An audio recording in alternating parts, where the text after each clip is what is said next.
作为极地科考站首席工程师，我本该死在那场冰裂事故里，怎么一睁眼，竟穿成了大晋朝流放北荒的废材战王妃？流放死地，想用这区区风雪冻死我，不过是换个极寒地域，继续搞我的重工业基建吧。战王爷，这就是北荒韩州的甲字号废弃兵站。从今日起，您一家老小就在这儿享福吧！快，都愣着干什么？赶紧收拾屋子，给母妃和王爷歇歇。沈清霜，认清现实吧！既然全家流放到了这北荒韩州，你就该守这里的规矩，赶紧脱下你的狐皮大氅给母妃垫坐，再去后山捡些柴火回来。若是母妃冻病了，你万死难辞其咎。你聋了吗？还不快去！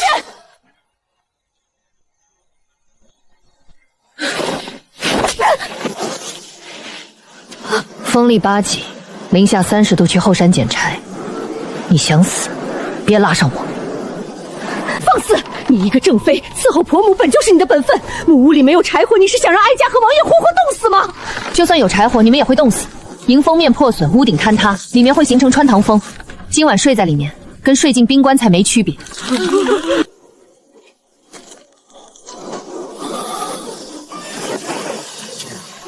那依王妃之见，该如何活？造庇护所。王爷，把还能动的人借我。属下愿听王妃调遣。疯了，他真是疯了！放着木屋不住，跑去雪地里送死。母妃，咱别管他，今晚他肯定冻成冰雕。王妃，咱们来这里做什么？这里风更大。建房子。王妃，咱们连木头都没有，怎么建房子？用雪。雪？王妃，雪这么冷，人住进去不得冻死吗？外行，压实的厚雪内部有静止空气，是最好的隔热层。只要把风挡在外面，人的体温就能把里面烘暖。想活命就少问废话，多动手。王府的干！所有人用铲子和横刀切成3尺长、1尺厚的雪砖，半个时辰完工。缝隙用碎雪填满，不要直上直下，要螺旋收顶，圆顶结构受力最稳。风越大，压得越紧。王妃，这洞为什么要往下挖？入口下沉，冷风进不来，热气才能留住。进。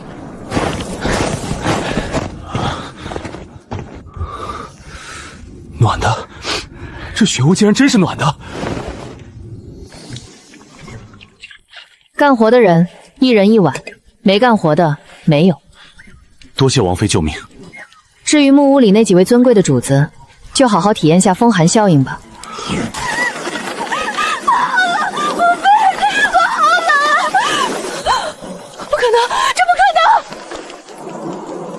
沈清霜那个毒妇呢？她是不是死在外面了？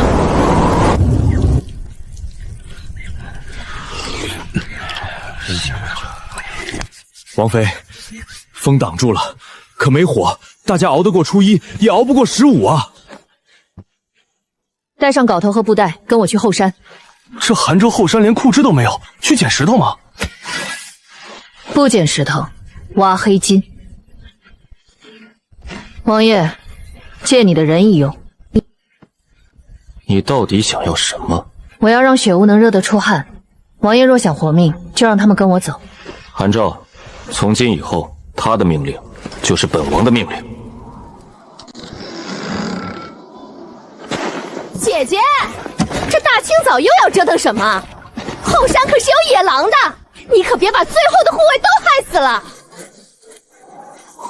侧妃有闲心管我，不如看看母妃脚趾还在不在。今晚的暴雪只会更大，你们那破木屋挺不过今晚。你少危言耸听，等你们被狼吃了，我看谁还笑得出来。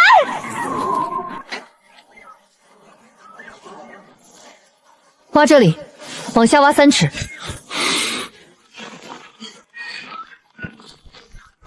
王妃，挖出黑石头了，这是什么？这是露天浅层煤矿，在京城叫石炭，比木柴耐烧10倍。石炭啊！别愣着，全都装起来。再挖些黄粘土和血水揉成泥一并带回去。王妃，这是做什么？当床睡吗？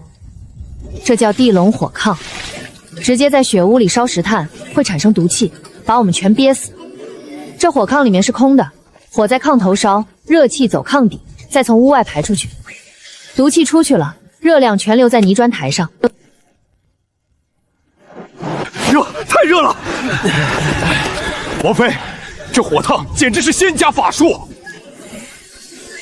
有了这东西，咱们在这北荒寒州绝对冻不死。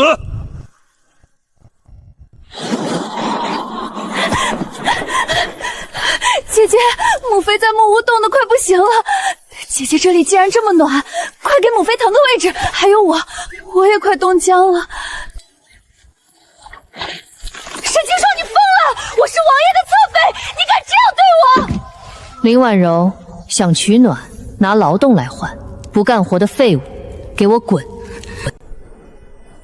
王妃，没粮了，大雪彻底封了山，连只鸟都飞不过去。兄弟们商量了一下，再这么饿下去不是办法，我们打算拼死进深山碰碰运气，或者去劫了30路外的黑风寨。就凭你们现在的提不起刀的样子，去劫悍匪，去送菜还差不多。沈清霜，你想饿死全家吗？我听闻那黑风寨有粮，你是正妃，还不赶紧拿些首饰去求见寨主？若你能讨来几车粮食，也算你大功一件。是啊，姐姐貌美，求那寨主赏粮也不难。为了王爷和母妃，姐姐借一下就得房。本王还没死，轮不到卖妻求胜。我的命，土匪受不起。带几个人去废弃兵站的旧茅厕，把墙根和石头上那一层白色的霜刮下来，再去旧武库里翻一翻，看有没有遗漏的黄色粉末，那是硫磺。半个时辰内把东西带到我面前。王妃，去茅厕刮霜，咱们不是要找吃的吗？照做。想要吃肉，就别问废话。王妃，东西齐了，但这到底有什么用？这白霜叫硝石，也就是硝酸钾。茅厕常年积雨粪尿，含氮有机物腐败后，在硝化性菌的作用下氧化成硝酸，与土壤里的钾离子结合，就会析出这种白霜。这就是制作炸药的核心原料。这炸药？听好，一硝二翔三木炭，那是外行的话。真正威力最大的黑火药配比是硝石占7成半，木炭1成半，硫磺1成。纯粹的粉末混合容易分层，燃烧不均，必须加少许水，将它们揉捏成颗粒状。这叫火药造粒。颗粒火药的燃烧面积极大，瞬间产生的气体膨胀，威力能翻上3倍。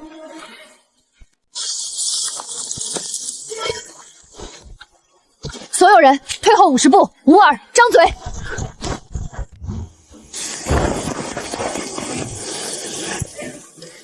装神弄鬼，破木头也能炸冰。若是能成，我把冰吃了。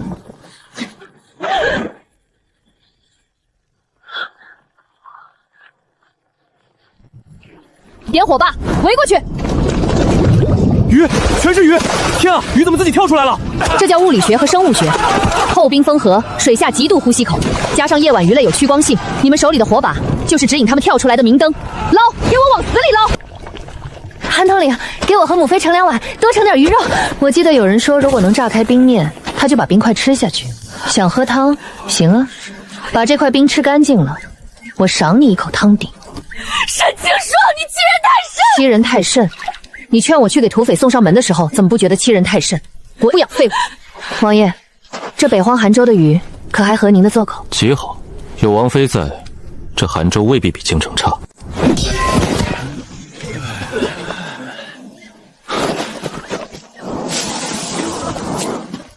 王妃，兄弟们不知道是不是中了邪，顿顿有鱼吃，可兄弟们一丝力气都使不上啊！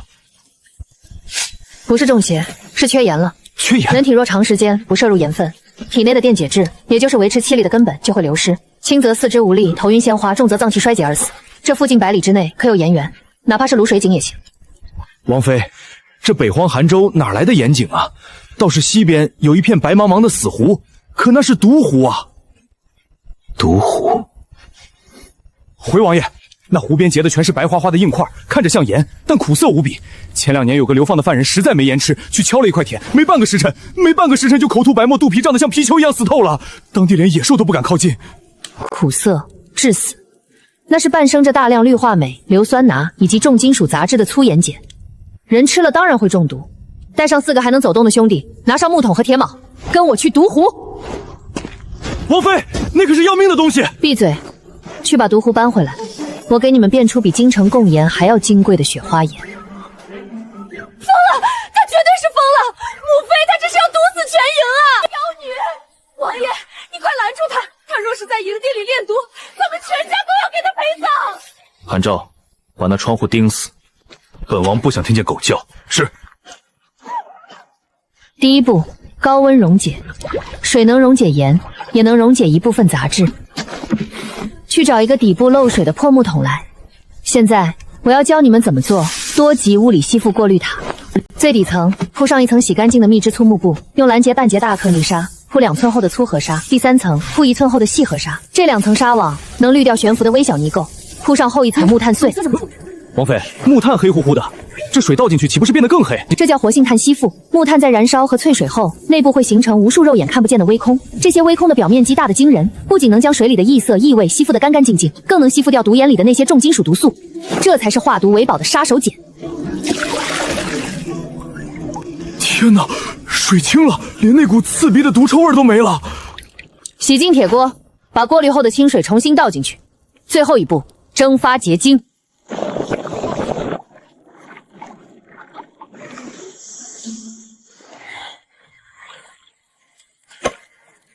出锅。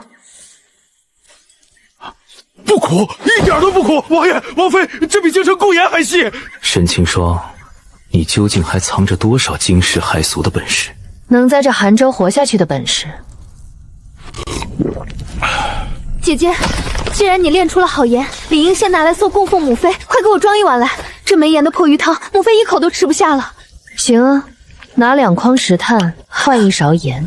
你这是大逆不道！自家人吃盐，你也要做买卖，你掉钱眼里了吗？我的盐不养废人。林婉柔，你是不是有受虐倾向？每次凑上来找骂，你才觉得一天没白过？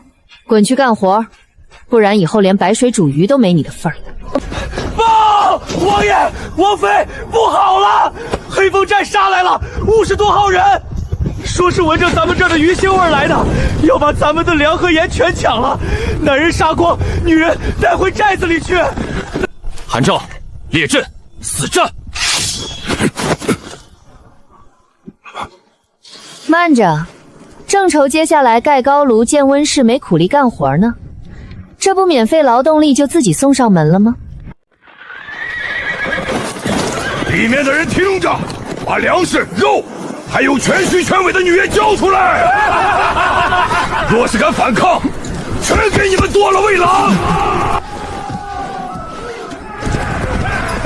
完了，土匪真的来了，都是沈清霜惹祸。若不是他诈兵捞鱼，怎会招来活阎王？护好王爷。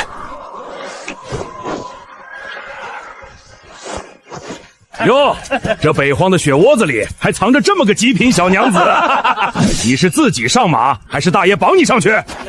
要女人，要粮食，大当家的眼皮子未免太浅了，不如看看这是什么。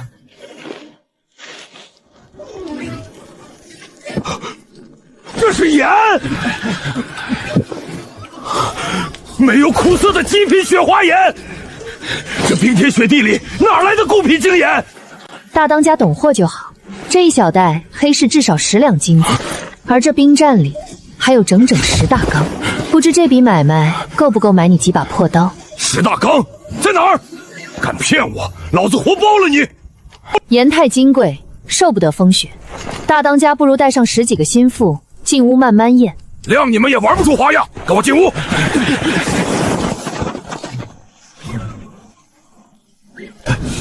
他奶奶的，这冰雪屋里竟比京城的暖阁还热。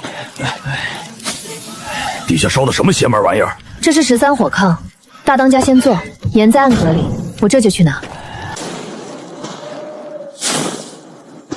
带人上屋顶，把排烟孔用血给我堵死。王妃，堵死排烟孔，那浓烟排不出来，屋里人会呛死。呛不死，但会堵死。快去！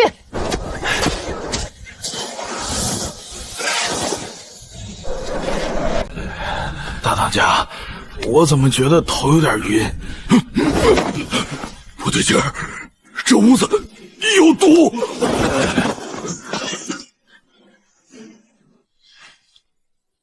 一炷香到了，打开排烟孔，散风去绑人。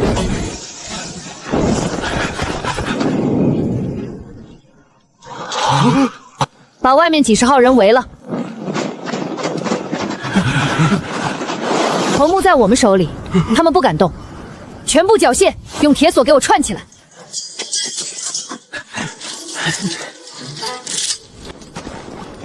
醒了。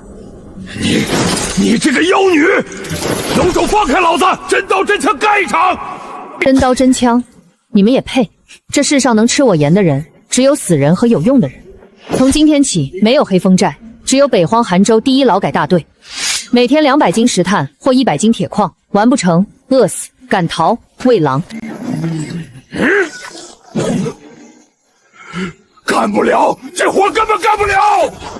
这冻土比铁硬，姑奶奶给的破铁镐全断了。再这么挖下去，不仅扩不来，老子双手都要废了。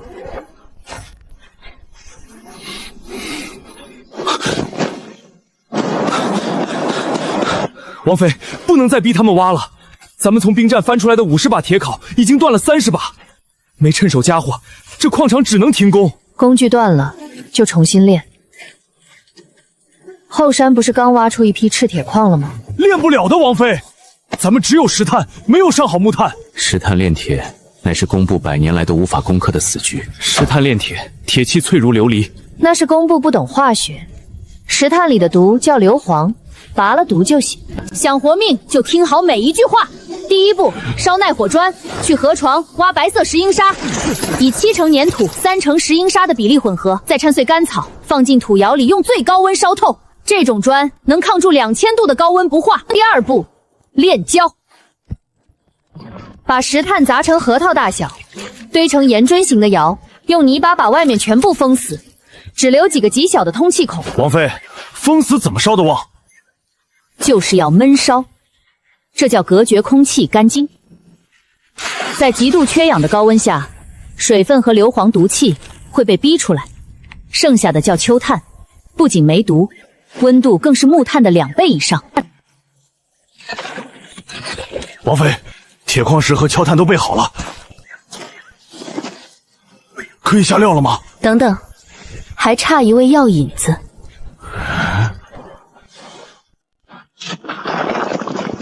这是石灰石，炼铁加石头，铁水岂不更糟？王爷，这是脱胎换骨的宝贝。铁矿石里有大量的泥沙杂质，在高温下，石灰石会分解出氧化钙，它会主动和铁里的泥沙结合，变成一种叫炉渣的废物。炉渣比铁水轻，会漂浮在最上层，只要把炉渣撇掉，剩下的就是极其纯净的铁水。一层焦炭，一层铁矿石，一层石灰石，像千层饼一样给我叠满。点火，拉风上，把火吹到最大。折腾吧，那石炭炼出的破铁，一碰就碎。等他炼出废铁，看他怎么交代。王妃，火候到了。侧纹的粘土柜已经软了。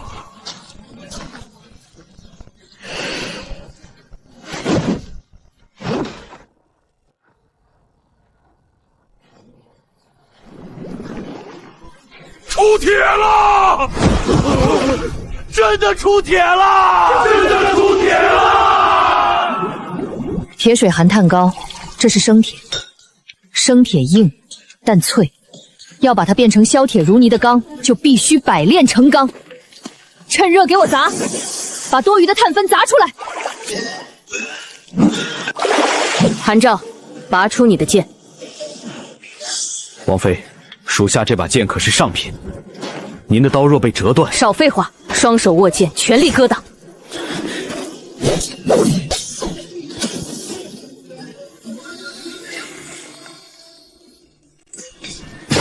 属下心服口服。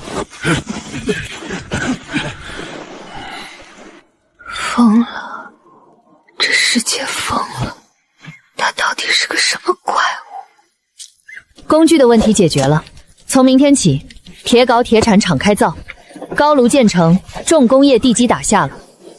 接下来，该建光热玻璃室。这北荒的冬天，也该吃点绿叶菜了。大当家，我喘不上气儿了，冷，好冷啊！这是大把嫂子发高热，糟了！暴雪封山，无医无药，是瘟疫，绝对是瘟疫！这群下贱的土匪把脏病带进营地了！韩昭，你还愣着干什么？你想害死王爷吗？什么好犹豫的？古往今来，军中遇到食疫，唯一的法子就是定死草棚，浇火油，连人带棚烧成灰。你敢，老子跟你们拼了！烧人，母妃倒是好大的官威。沈清霜，你疯了吗？那可是食疫，沾上死路一条，只有杀了他们，我们才能活。愚蠢至极，靠杀人防疫，那是庸医无能。王妃，病传太快，属下怕护不住王爷。这不是天花，鼠疫，是极寒天气下导致的重症流感般肺炎。王爷，营地需要铁腕，抗命者，我要就地正法。全营上下，生杀予夺，皆由王妃做主。听着，从现在起，全营最高静默隔离。第一步，物理隔离。韩昭，去下风口砌1丈雪墙，分开病患区和健康区，阻断空气对流，就能掐断源头。第二步，营地消杀，高炉里剩的石灰石扔进炉里煅烧。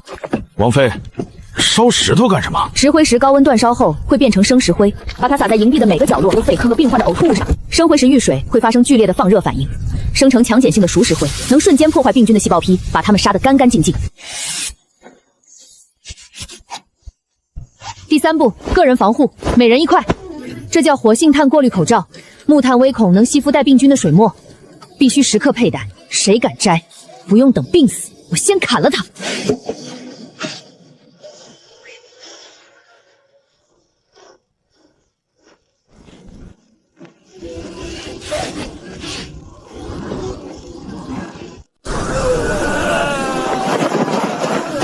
王妃，这样下去不行。环境干净了，但病人体内已经染了病气，咱们手里没有药，他们撑不过今晚的。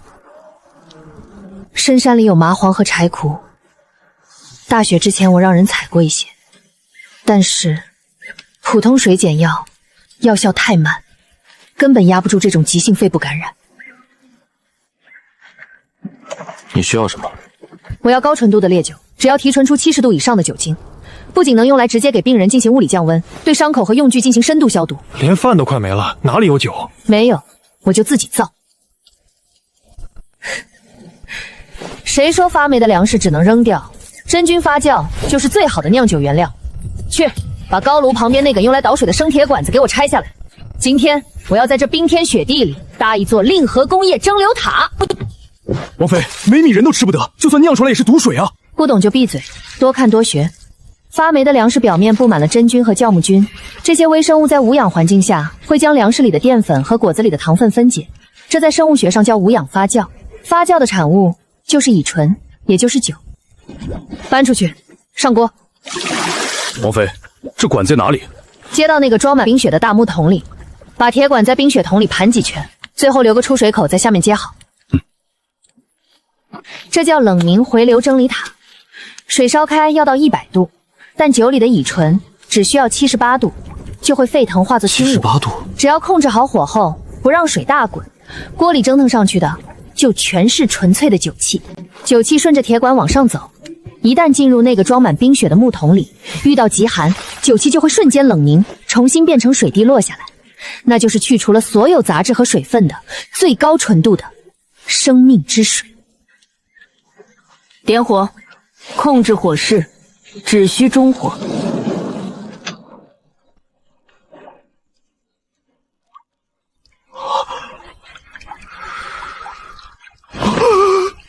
我的老天爷，这是酒，京城御赐罗浮春都不及这香味的1/10，霸道啊！是不是好酒？试一试就知道。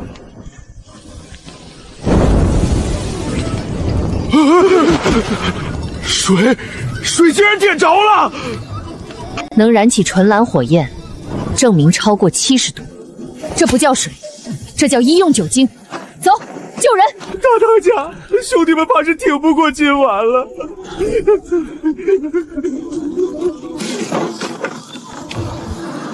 王妃，我们这群贱命，不劳您脏了手，给我们个痛快吧。闭嘴！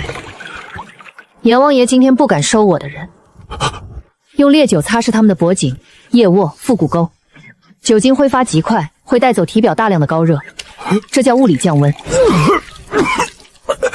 好烈，辣嗓子。王妃，这是什么？这是用70度烈酒做急性溶剂，超强萃取出来的麻黄柴胡丁剂。烈酒不仅能杀菌，更能把草药里的退热消炎成分顺着血液瞬间流遍全身。活了，真的活了！王妃，王妃，我独眼狼这辈子从不信天命，但今天您就是这北荒寒州的神。从今往后，我们50多个兄弟的命就是您的，刀山火海，您一句话，兄弟们连眉头都不会皱一下。誓死效忠王妃！痛快，太痛快了！有这神酒，冰原上也能活得滋润。母妃，那水一定能御寒。我是王爷的侧妃，我也要喝。想喝可以啊，去粪坑产石矿冻粪，产完赏你们一口酒底子。怎么，大晋朝高贵的侧妃娘娘，要不要试试？这北荒的天气太干了，天气太干，兄弟们牙疮渗血，不碍事儿，有肉吃有酒喝，这点小毛病算什么？牙龈出血，关节肿痛，皮肤又没有青紫玉斑。王妃料事如神，属下还以为是晚上睡觉不小心磕碰的，这也是病。这是坏血镜，长期缺新鲜绿菜导致，一旦爆发，全身溃烂，牙齿掉光，脏器出血而死。蔬菜，我的活祖宗哦！零下30度，去哪儿弄新鲜蔬菜？皇宫里的暖阁种韭黄都耗费极大，这冰天雪地里，莫非你还能凭空变出菜园子？皇宫里的那种暖鹅，那是烧钱的玩具，透光极差，根本种不出真正高产的绿叶菜。今天我们就让这极寒死地长出最高产的蔬菜。我要在这冰原上盖一座占地10亩的光热玻璃大温室。玻璃，那是何物？比西域琉璃透明100倍的东西。韩照，你去河床底部挖白沙；独眼狼，你带人收草木灰，送去高炉。得嘞。王妃，沙子能烧成透明琉璃，这说出去谁信啊？沙子的主要成分是2氧化硅，它确实是透明玻璃的骨架，但它的熔点高达1700度。虽然我们的高炉能达到，但液态的石英极其粘稠，根本无法塑形，所以必须加重碱。草木灰里有碳酸钾和碳酸钠，混进去，熔点降到1000度左右，让沙子融化的像水一样流畅。那为啥还要加这破石头？问得好，只加草木灰烧出来叫水玻璃。它虽然透明，但它溶于水，下场雨就能把它化没。加入石灰石，就能让它变成坚硬无比、防水防风的硅塑岩玻璃。是。加2成草木灰，2成石灰石，入高炉，给我往死里烧。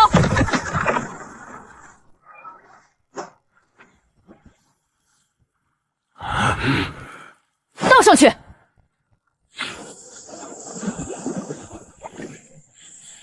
用铁棍碾平。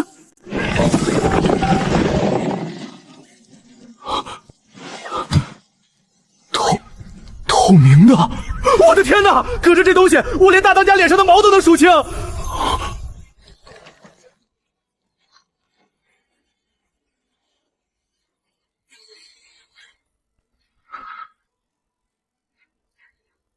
坐北朝南，北墙给我用耐火砖成2尺厚的双层空心墙，中间塞满碎麦秸草和干草。白天太阳一晒，砖川吸收热量；晚上寒风一吹，中间的草料能完美隔绝冷空气，把热量死死锁在温室里。南面全用木材搭骨架，角度必须倾斜45度。这北荒寒州的冬日阳光斜射角度低，45度能让阳光最大面积垂直的穿过玻璃。王妃，只靠太阳晒晚上零下30度，不结冰。这就是这面玻璃墙的神奇之处——温室效应。太阳的高温辐射是短波辐射，它能轻易穿透玻璃，射进屋里，把地面的泥土烤热。而泥土发出的热量是长波辐射，长波辐射根本穿透不了玻璃，热量只进不出。再加上我们把地下铺满火道，连通高炉的废气与热，别说种青菜，就算种西瓜，我也能让它结果。凭什么？他一个不受宠的弃妇，凭什么对所有人颐指气使？沈清霜，你不是能吗？等这温室塌了，把萧绝砸死在里面，我看你还能不能笑得出来。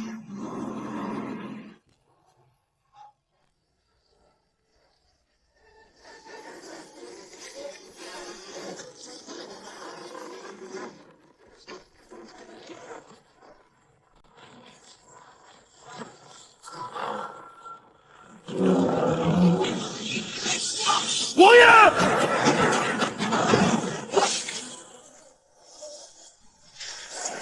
王爷，您没事吧？这好端端的珠子怎么倒了？沈清霜，这就是你说的绝对坚固。我看你根本就是好大喜功，你拿全营人的命在闹着玩。韩昭，把所有人叫过来，全军戒备，围住温室，一只苍蝇也不准放出去。我在建这温室时就说过，这是最严密的三角应力承重结构，底部采用的是大晋朝最古老也最坚固的榫卯底座。只要那根核心的受力木楔不掉，别说是9级大风，就算是一头大象撞上去，也绝对塌不了。王妃的意思是，不是天灾，是人祸。有人撬走了底部的承重木楔，你们看这切口，是用铁器生生破坏的。谁他娘的这么丧尽天良，敢砸大家伙饭碗，老子活劈了他！姐姐，既然是人祸，那确实该查。但营子里这么多人，谁都有可能啊。是啊，谁都有可能。但我这人做事向来有准备。今日封顶时，为了让玻璃之间防水，我让人熬煮松香胶。那承重柱底正好滴了一大滩还没凝固松浆。松浆极度粘稠，撬木楔的人鞋底必会沾上。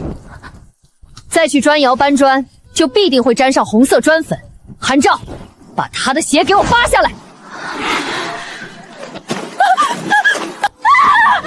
你看，我是王爷的侧妃，男女授受不亲，你们谁敢碰我？原来是你这个贱人！兄弟们累死累活盖的温室，你这毒妇竟然想毁了它！王爷，救命！妾身不是故意的，妾身只是害怕这温室真的塌了会压死人，所以才想去检查一下柱子，一不小心碰掉的。一不小心，随身带着皂子。沈清霜，就算是婉柔一时糊涂，但她终究上了大晋朝皇室的玉铎，是战王府侧妃。你敢动私刑，宗人府不会放你。皇室玉蝶。母妃，你还没睡醒呢。这里是北荒韩州，不是皇城。在这里，圣旨连擦屁股都嫌硬。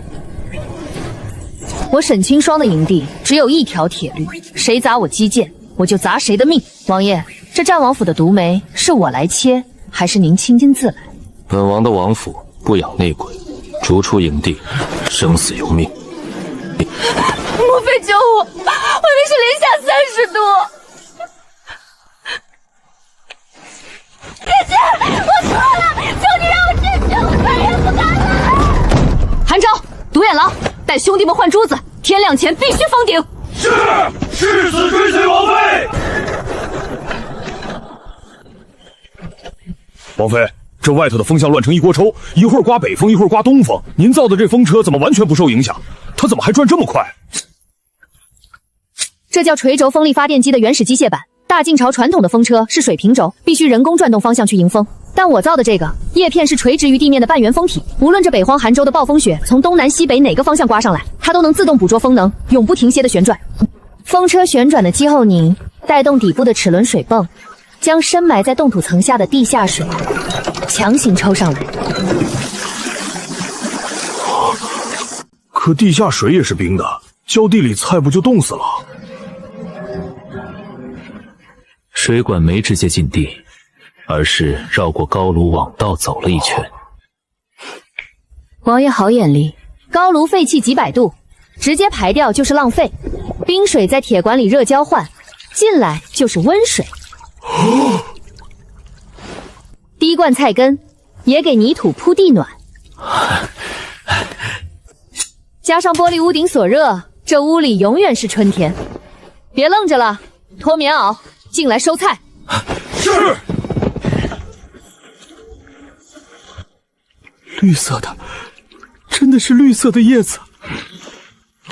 我2个月天天吃死鱼咸肉，牙龈天天流血，做梦都没想到还能在这里看到活生生的菜。好吃，太他娘的好吃了！全部收白菜，今晚全营加餐。清炒小白菜，青瓜炖肉。真的是新鲜菜，给我一根！夫人，想要菜得拿公分换。哀家是王爷圣母，你们敢跟哀家要公分？母妃若觉得委屈，可以不吃，在我这里这叫商品。双草鞋换2片菜叶，3尺麻绳换半根青瓜。太妃今日的麻绳只搓了1尺，连1片菜叶都换不到。沈清霜，你欺人太甚！你不怕天打雷劈吗？天若打雷，正好给我的风车充农。王爷觉得这北荒寒州比起皇宫如何？皇宫里只有尔虞我诈的死气，而这里有生杀掠夺的生气。不，这还不够，要把这里变成真正的帝国，我们需要人口、战马、布匹和铁矿石原石，要把蔬菜和精盐变成收割财富的镰刀。王爷、王妃，北方30里外发现异常，有庞大商队在风雪里迷失了方向，几百号人正向着咱们逃难过来了。北方的商队，这冰天雪地的，除了那些要钱不要命的极北游牧部落的导言，谁敢走这条死路？极北游牧商人，他们手里有战马和厚重皮毛，但他们贪婪凶残，发现物资怕会强抢。强抢？快冻死饿死的商队还有力气抢吗？传我的命令，高炉烧到最旺，大锅架起来炖白菜猪肉片，打开大门放他们进来。今天我要教教他们什么叫真正的垄断资本。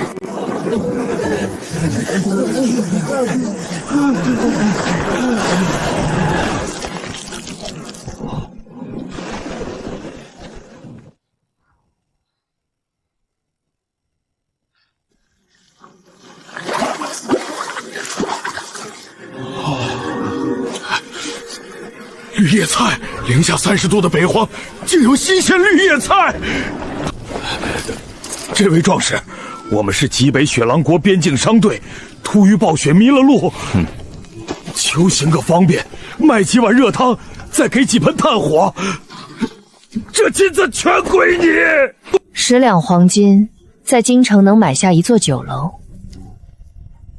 但在我这临东城，10两黄金连1片菜叶子都买不到。你小娘们儿，少狮子大开口！我们肯给钱是给你脸，信不信大爷抢了你们的？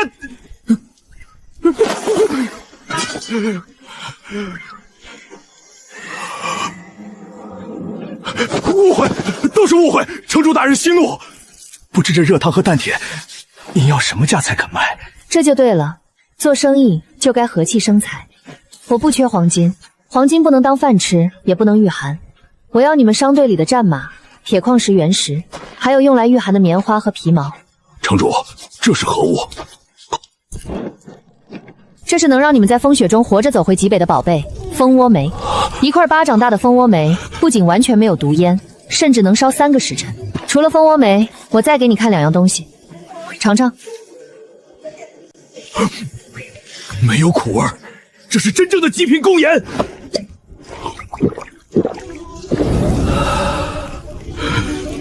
好酒，这是天上才有的神酒。城主大人，您开价吧，只要肯卖，我们商队的货物随便挑。1碗热汤，换1匹战马；100斤铁矿石，换1块蜂窝煤；雪花岩和烈酒，我要你们1半利润。不仅是今天，而是以后你们从我这里进货卖到极北的每一次，我都要抽5成。我要这岭东城成为你们唯一的独家供货商。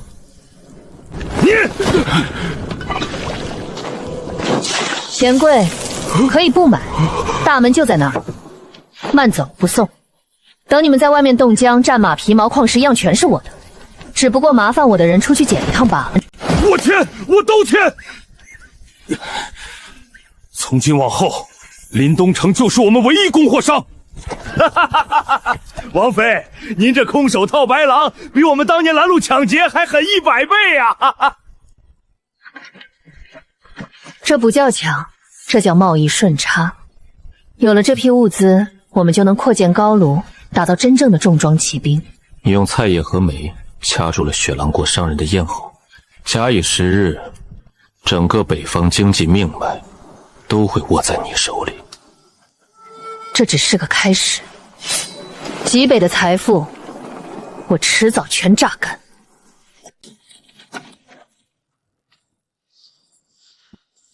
圣旨到，废王萧决罪负审视，还不速速跪接恩旨？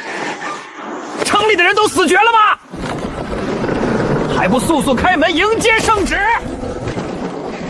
战王爷，皇上可是日日夜夜挂念您的身子骨。哎呦，这北荒雪真大，王爷该不会连站起来接旨的力气都……你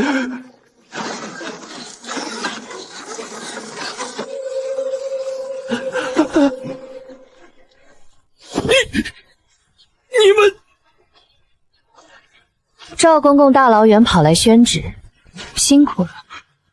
不知圣旨里是让我们去死呢，还是继续苟活？大胆，见圣旨如见皇上！你个罪妇，竟敢不跪！在这里，除了城主，没人有资格让我们下跪。靖王妃说笑了，皇上自然是体恤王爷，特命奴才来看看。只是奴才没想到，北荒竟被王妃治理得这般繁华。赵公公回去禀报皇上，就说恩赐的糙米，猪吃了都说好。既然钦差大人来了，就是客。韩昭，带公公去偏房歇息。晚上给公公尝一下我们的特色火锅，用白菜和70度烈酒好好招待。你们都看到了吗？那透明如水晶的墙壁，那锋利无极的钢刀，还有这冰天雪洞里的绿叶菜。公公，这战王和沈氏没死，还鼓捣出惊天妖术，炼铁炉和透明墙壁，若能献给皇上，可是奇功啊！皇上只让我们杀人，可没说宝贝归谁。只要今晚屠了他们，咱们把秘方卖给雪狼国，10辈子都有享不尽的荣华富贵。可是公公，他们的刀极其邪门，护卫也不是善茬。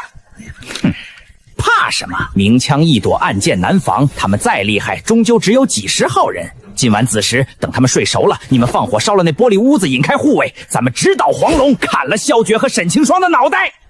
他们今晚会动手，那太监看你的眼神，恨不得立刻把你生吞活剥，抢走所有秘方。我知道，我留他们住下，就是为了关门打狗。王爷不是一直好奇我前几日没日没夜让兄弟们修的那座塔是干什么用的吗？这叫高位重力水塔系统。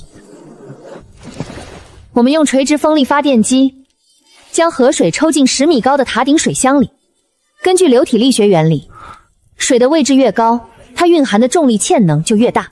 水箱密封不透气，10米的落差会在底部封闭的铁管里产生极其恐怖的进水压强。我在铁管的各个末端，也就是营地的交通要道上，都安装了生铁铸造到的减压阀门和喷淬。外面零下35度，水柱喷出会结冰，狂暴的水柱一旦喷射出去，遇到极寒的空气，会在几息之间发生旋变，直接结成坚硬的冰层。你要用这水塔把它们活活冻成冰雕。全自动高压水枪，物理急冻陷阱。他们可是大晋朝最顶尖的大内杀手，要是跟他们近身肉搏，我们的护卫肯定会有伤亡。我沈清霜的兵命贵得很，不值得跟这群烟狗一换一。今晚就让京城来的贵哥们好好体验一下林东城重工业自动防卫系统的热情吧。这群蠢货，连个守夜的暗哨都没有，真是死有余辜。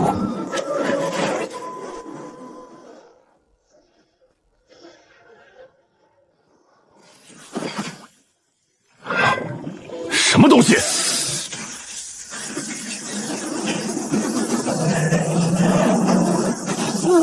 怎么回事？哪里来的水？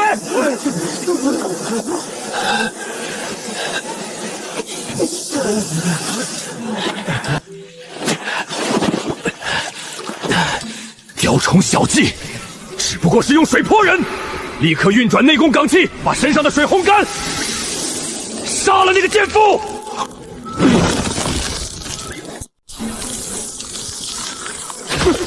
动不了了！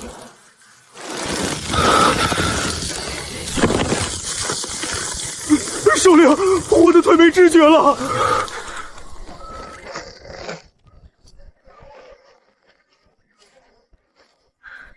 用内功烘干衣服，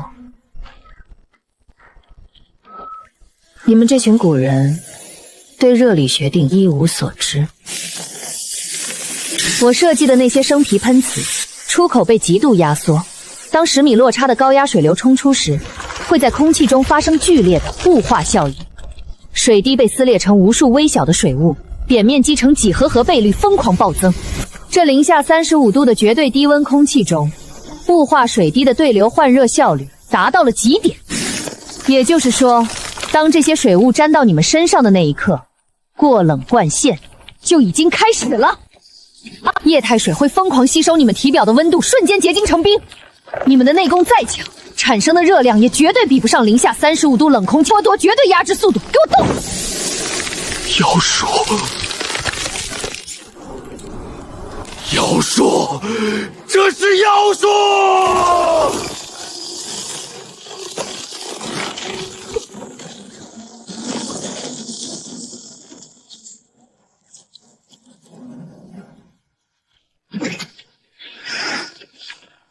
王妃，温室那边6只小鳖也冻上了。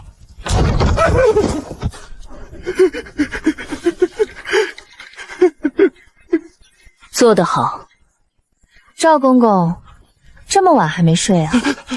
是我林东城的水疗服务不够舒坦，吵着公公了？王妃饶命，朕王爷饶命啊！都是皇上逼奴才这么做的，放过老奴吧！放了你？你敢动咱家？咱家是钦差，你若杀了我，皇上定会诛你九族。本王的九族不就高高的就坐在京城龙椅上吗？他若想来，本王在这林东城恭候大驾。钦差大人就留在岭东城做表率吧。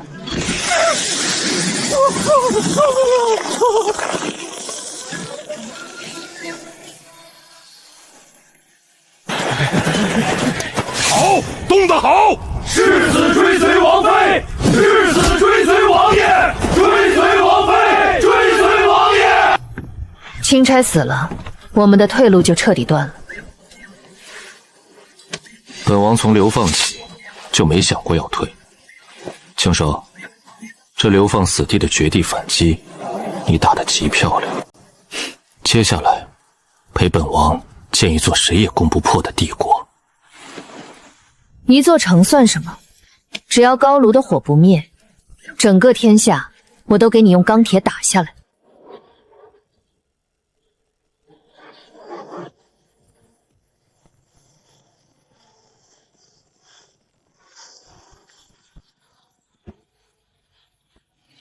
王妃，钦差死在咱们手里，京城不会罢休。何况咱们昨日刚与雪狼国的商队做了大笔交易，露了富，财帛动人心。雪狼铁骑若来，这栅栏挡不住千军万马。是啊，城主，咱们有神兵，有高炉，可唯独没城墙。这冰天雪地的泥土冻得比铁还硬，地基都挖不动，更别提烧砖砌墙了。若真有大军压境，咱们连个掩体都没有。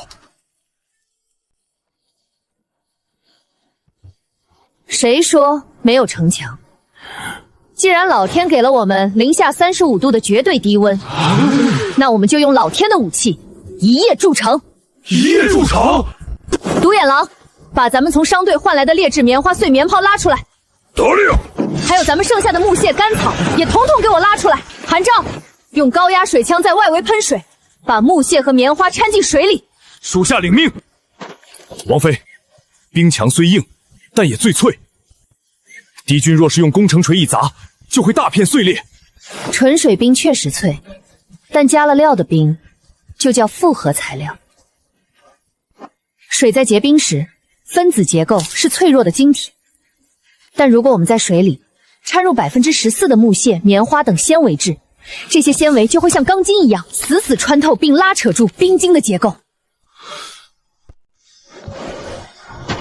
这在材料学上叫派克瑞特冰纤维复合材料，它的抗压强度堪比混凝土，硬度是普通冰数倍。一层水，一层雪，天黑前筑出绝对防御。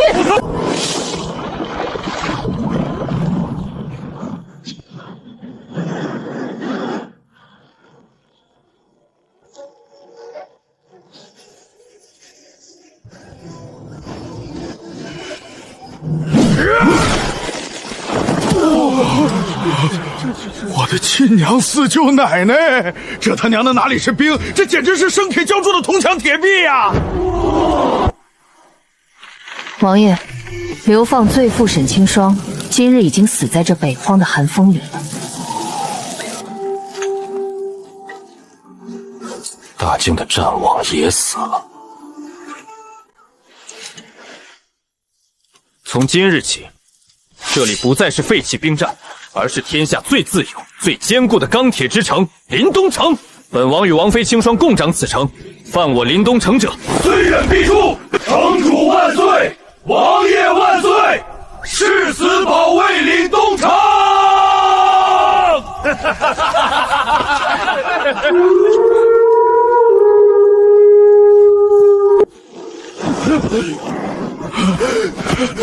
报，王爷，城主滴血！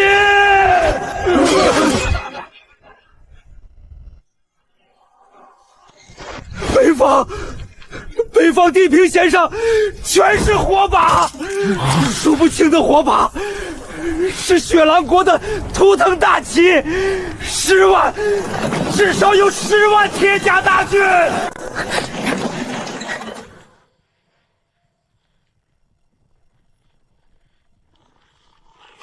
已经将我们临东城彻底包围了。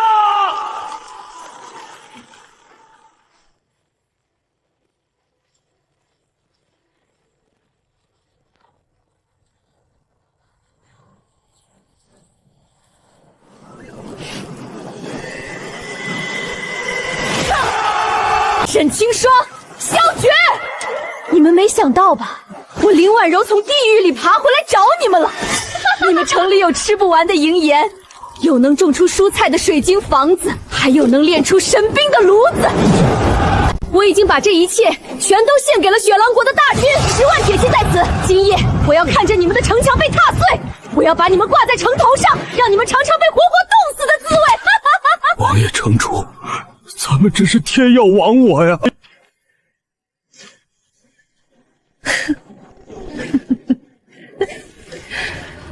天亡我！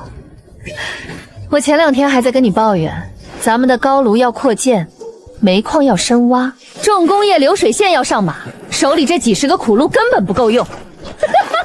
你看，这不是瞌睡来了送枕头吗？10万个身强力壮，连饭都不用我们管的免费矿工，自己送上门了。